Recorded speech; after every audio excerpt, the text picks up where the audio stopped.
হচ্ছে যে মিন্টু গ্রেপ্তারের পর থেকে মনে হচ্ছে নানান ধরনের চাপ অনুভব হচ্ছে, কারণ আপনাদের তৎপরতা আমরা অনেকটা দেখেন, আমি একটা কথা বলি, যদি মানে প্রেশার অনুভব করতাম আমাদের এত অ্যাচিভমেন্ট হতো না।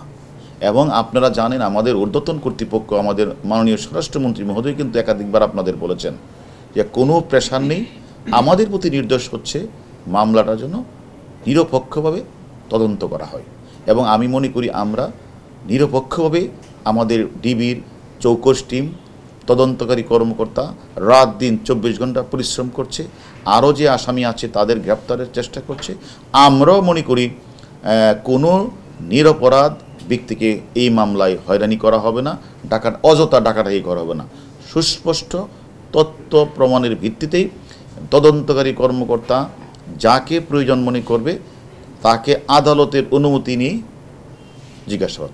আমরা এর আগেও আপনারা জানেন মতিঝিলের টিপু মার্ডার, কামবাঙ্গিরি চোরের শিল্পপতি হত্যা, ফারদিন হত্যাকাণ্ড সহ অনেক হত্যাকাণ্ডের ঘটনা কিন্তু ঢাকা শহরে ঘটেছে।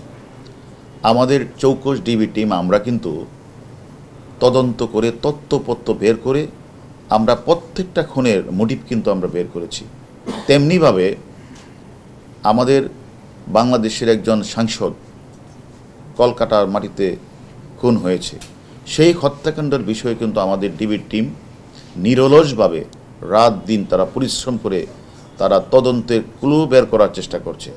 এবং আপনারা জানেন আমরা আমাদের তথ্যপত্রের ভিত্তিতে আমরা নেপালে গেছি, নেপালে সেই সিয়ামকে গ্রেপ্তার করা হয়েছে। আমাদের টিম আমরা কিন্তু কলকাতা গিয়েও কিন্তু আমরা বিভিন্ন তথ্যপত্র দিয়ে আলামতদ্দরে আমরা সাহায্য সহযোগিতা করেছি।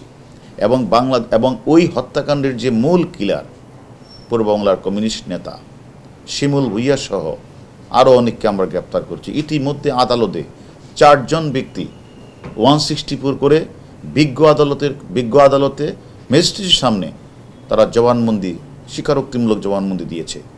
আমি মনে করি আমরা